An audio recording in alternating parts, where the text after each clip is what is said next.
Sugeng mirengaken kidungan kula pepeling ugi paring tulodo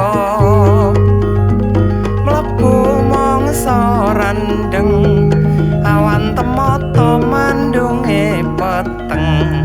angin semilir hawane adem kemulan selimut nang awak ayem dulur-dulur ayo waspada lingkungane kudu dijaga dalan banyu aja disepelekno cek gak banjir uga memolo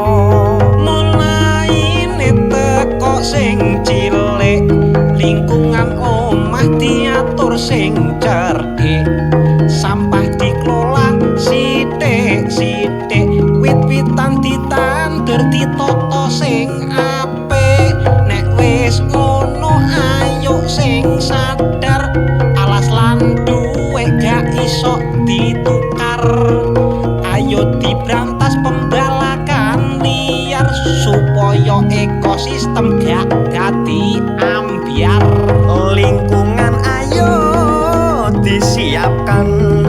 iso didorong barek kebijakan duweni prinsip keseimbangan alam lan manungsa iso berdampingan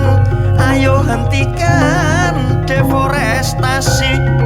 ayo dicegah iku erosi ayo digalakno reboisasi alam lestari sampai cucu cicit nanti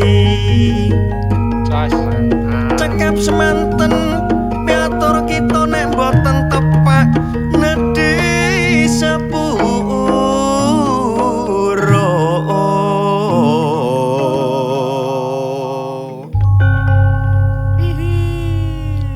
rumangsaku cengkake tutupan kok ket wingi ngono lha apa sih kuwi enak ngono kepewenakan durung nemu sing liyane soalnya ya mari kene berarti PR golek liyane PR